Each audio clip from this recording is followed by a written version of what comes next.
तैयारा पाकिस्तान की फजाई हुदूद में दाखिल हो गया है। नवाज शरीफ जिन्होंने अब से कुछ देर कबल दुबई से पाकिस्तान के लिए उड़ान भरी थी, अब धमाके ना करना, हमने धमाके किए और इंडिया का जवाब ठीक ठाक तरीके से दिया हमने एटमी धमाकों का।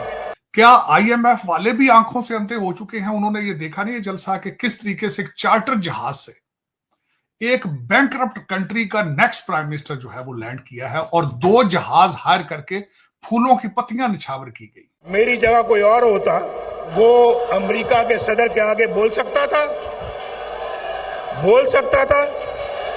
नवाज शरीफ ने मजीद कहा कि यहाँ ढोल की थाप पर नाच गाना नहीं हो रहा, बगल में छुरी मुंह में राम राम मुझे नहीं आता, तस्बीह मेरे पास भी है मगर सबके सामने नहीं लाता। और किस तरीके से गवर्नमेंट के रिसोर्सेज को यूज करके तकरीबन 70-75,000 लोगों को इकट्ठा किया है।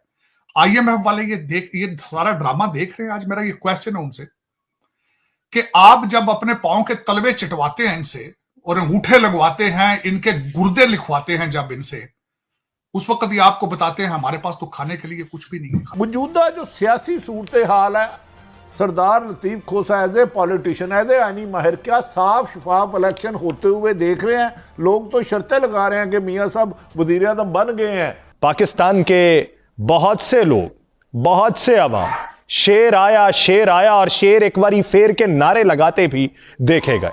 जैसे जैसे मियां साहब की तस्वीर छपी बिरयानी के डब्बे में से चम्मच मुंह में जाते, उन्हें और ज्यादा पुरजोश आवाज में नारे लगाने का हुक्म होता। नमस्कार दोस्तों, जय Hind. Welcome to after morning news channel. Pakistan के पूर्व प्रधानमंत्री नवाज शरीफ ने देश लौटने के बाद फिर से वही पुराना राग छेड़ दिया है। 73 साल के नवाज ने भारत के साथ अच्छे संबंधों का फिर से स्थापित करने की कसम खाई है। उनका कहना था कि पाकिस्तान कश्मीर इशू बहुत ही शालीनता से सुलझाकर भारत के साथ अच्छे संबंधों का फिर से शुरू करना चाहते हैं। पाकिस्तान लौटने के बाद लाहौर के मीनार पाकिस्तान में उन्होंने अपनी पहली पब्लिक रैली को संबोधित किया। इसी रैली में उन्होंने अच्छे रिश्तों की वकालत की है। नवाज साल 2019 में लंदन चले गए थे और 4 साल के बाद देश लौटे हैं।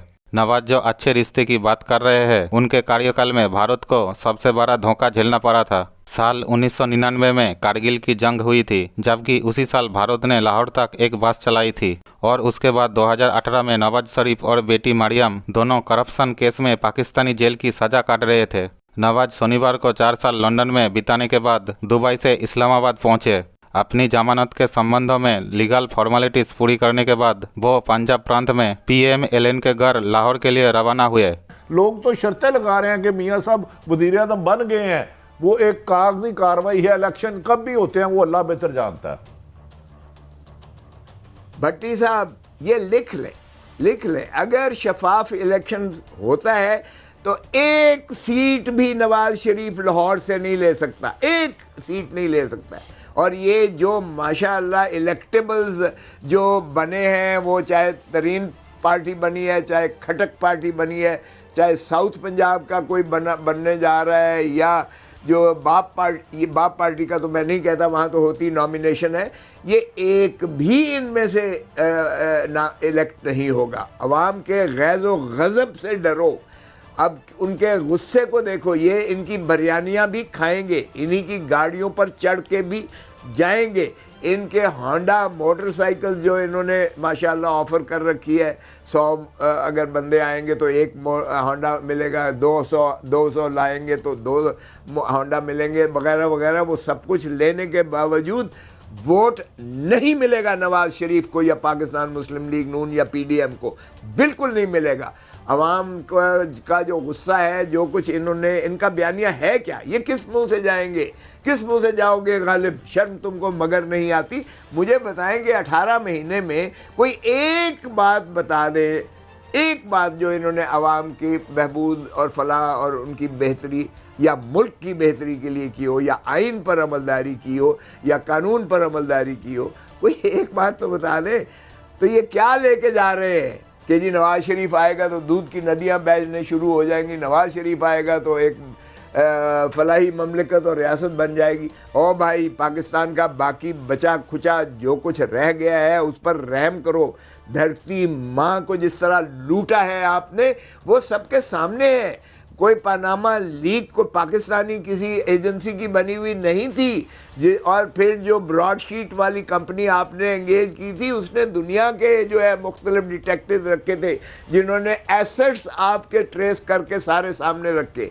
फिर GIT जो सुप्रीम कोर्ट में बनी थी, 10 वॉल्यूम्स हैं आपकी करप्शन की दास्तानों के। कितनी बड़ी ये तब्दीली है, कितना सिग्निफिकेंट है ये पाकिस्तान के लिए, क्योंकि जो उन्होंने स्पीच किया नवाज शरीफ साहब ने, उस पर उन्होंने कहा कि इंतकाम की सियासत पे वो यकीन नहीं रखते, नहीं करेंगे। तो इसको बड़े एक उसमें देखा जा रहा है कि ये एक पॉजिटिव वे में इसको देखा जा रहा है। आप कैसे देख रहे हैं उनकी वापसी को? आलिया, मैंने कुछ सवालात लिखे जो मैं दर हकीकत 25 करोड़ लोगों से पूछना चाहता हूं, वो मैं अभी थोड़ी देर बाद कहता हूं। लेकिन आज मेरा सबसे बड़ा क्वेश्चन जो है वो IMF की तरफ। क्या IMF वाले भी आंखों से अंधे हो चुके हैं? उन्होंने ये देखा नहीं, ये जलसा कि किस तरीके से एक चार्टर जहाज से एक बैंकरप्ट कंट्री का नेक्स्ट प्राइम मिनिस्टर जो है वो लैंड किया है, और 2 जहाज हायर करके फूलों की पत्तियां निछावर की गई, और किस तरीके से गवर्नमेंट के रिसोर्सेज को यूज करके तकरीबन 70-75,000 लोगों को इकट्ठा किया है। IMF वाले ये सारा ड्रामा देख रहे हैं। आज मेरा ये क्वेश्चन है उनसे कि आप जब अपने पांव के तलवे चिटवाते हैं इनसे और अंगूठे लगवाते हैं, इनके गुर्दे लिखवाते हैं जब इनसे, उस वक्त ये आपको बताते हैं हमारे पास तो खाने के लिए कुछ भी नहीं है, खत्म। तो लेकिन जिस तरीके से ये आलीशान जलसा, मुगलिया दौर का जलसा जो किया गया है, क्या IMF वाले अंधे हैं? और अगर अंधे नहीं है तो मैं अमेरिकन हूं, मैं इसका जवाब चाहूंगा कि मेरा ब्लड एंड स्वेट जो है उसको क्यों जलील किया जा रहा है? कभी यूक्रेन को देते हो, कभी पाकिस्तान को देते हो, कभी और करप्ट मुल्कों, पठानों को, अफगानियों को देते हो। मेरा पसीना खून इतना सस्ता है? मेरा ये क्वेश्चन सबसे पहले तो IMF से कि एक आलीशान चार्टर जहाज है, आलीशान चार्टर जहाज, और मेरा 25 करोड़ लोगों से सवाल ये है, 4 हफ्ते के लिए एक इंसान गया था, 4 साल रहा है, उसको सिर्फ 4 मिनट के अंदर कोर्ट ने रिलीफ दी है। आज के इस जलसे का क्रेडिट मैं इस्लामाबाद हाई कोर्ट को दूंगा, मैं किसी और को नहीं दूंगा। उसकी वजह यह है, अगर उस दिन जमानत ना ली जाती, आज एक भी इंसान इस जलसे में नहीं होना था। अब जो लोग वहां बैठे थे, मैं उनके बारे में बोलना चाहूंगा। आलिया, ये गुलाम लोग बैठे थे, गुलाम लोग बैठे। मैं 2 वाकयात पेश करना चाहूंगा आपके देखने वालों को, उसको समझने के लिए कि ये जो लोग 75,000 इकट्ठे हुए थे, इसी जगह पे इमरान खान के लिए भी इकट्ठे हुए थे, इसी जगह बेनजीर के लिए इकट्ठे हुए थे, यहीं पे करारदादे पाकिस्तान हुई थी। लेकिन ये लोग कौन है? ये याद रखा जाए कि ये हर फॉरेन इन्वेडर के गले में इसी तरह हाल डालते रहे हैं जिस तरह आज इन्होंने नवाज शरीफ के गले में हाल डाले।